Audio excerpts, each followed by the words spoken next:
Hey guys, hope you're having a beautiful day today. So I have great news. Ripple took out a report regarding the SEC lawsuit. And in this video, we're only going to look at a very small portion of that because it's a very big report, right? So let's start immediately. If you like the content, please like, share, and subscribe. It's going to really help grow my channel. Now, let's go here. If we go to resources, it's going to say SEC update preliminary Ripple response. All right, check this out, guys. SEC update. This is great. I mean, I was reading a couple things here, but I want to focus for this specific video, right? I want to focus on this portion over here. The SEC is picking winners and losers. Listen to what they say. It's very important. I'm going to put it a little bigger for you guys. That might be on your phones. It says, although XRP is the most efficient digital asset for global payments, benefiting consumers around the world, and the most environmentally sustainable crypto, you know, they got to put that out there because, as we all know, Bitcoin could power a whole city with all the mining going on, right? There is no principal distinction between XRP current function and the BTC and ETH, which is Ethereum, right? How does the SEC explain telling the public that Bitcoin and Ethereum are not securities, then turning around and alleging the opposite is true for XRP? That's a very valid question, very valid point.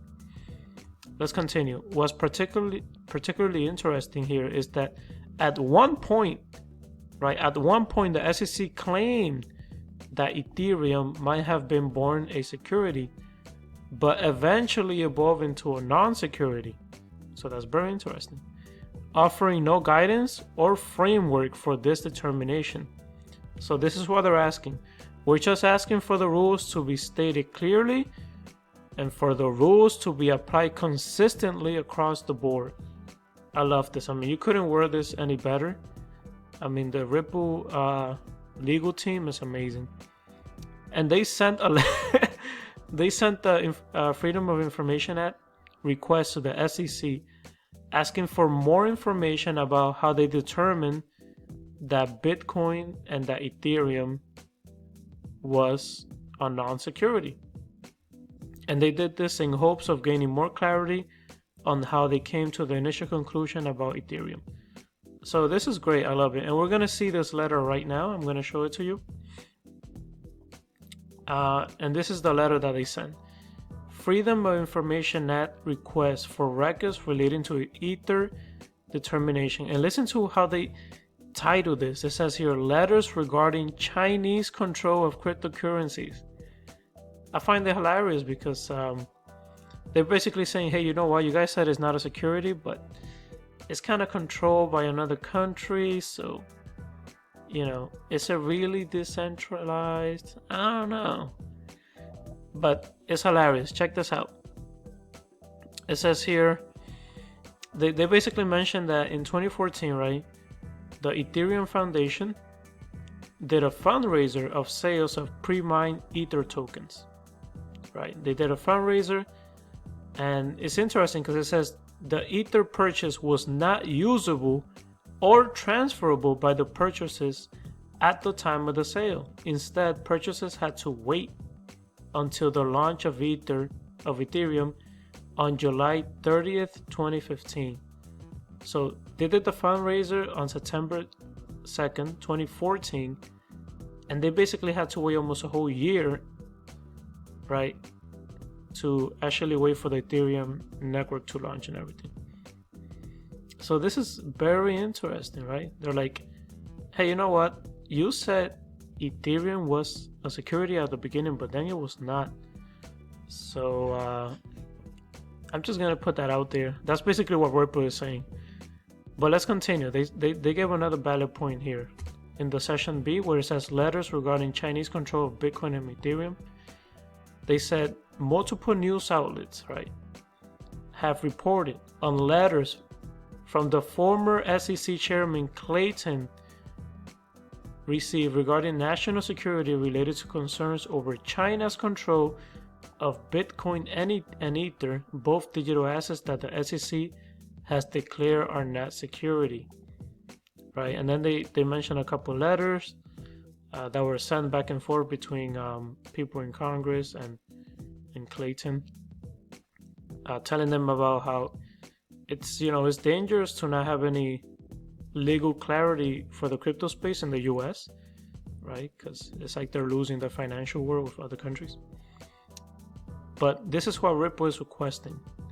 They said, we're requesting all records, all communications with the Ether Foundation and all relevant companies, right, or individuals in the Ether ecosystem.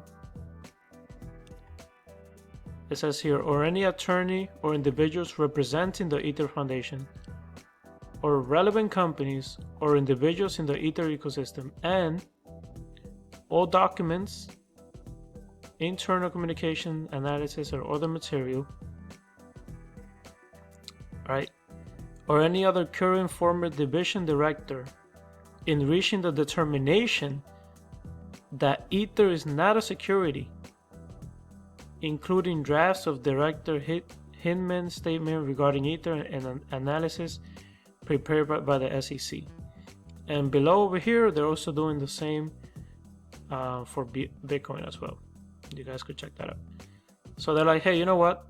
We want to know your thought process. What made you determine that Bitcoin and Ethereum are not securities when many outlets, news outlets, have already said that there's China or any other country out there could basically control it, right?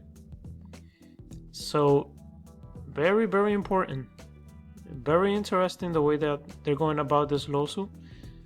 I just wanted to bring this up for you guys. Let me know what you think in the comment section below. I think it's I mean, Ripple is not holding any punches here. They're just going straight for the jugular. Is that how people say?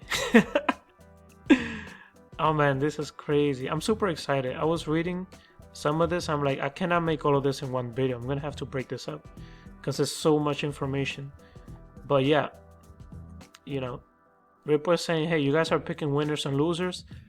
Let us know what made you determine that Bitcoin and Ethereum are not securities. And then based on that statement, we're going to show you that XRP is not a security. Right? So I'll see. We're going to have to wait and see how the SEC responds back to Ripple on this. Very, very interesting. Okay, guys, if you guys like the content again, please like, share, and subscribe. And don't worry, I'm going to review all of this in another video. Hopefully it'll come out today or tomorrow. And maybe this portion as well here. The SEC has distorted the facts, right? So yeah, thank you guys so much for watching. Stay safe out there. Peace. XRP versus itself. Ripple is a private company. We have our shareholders. It's you can't trade Ripple shares, so to speak. XRP, look, we pay attention over the long haul. I tell the employees I don't think about it on a 3 days or 3 weeks or 3 months. Taking advantage of what digital assets can do to make transactions more efficient, I think, is a journey we'll be on for a decade or two.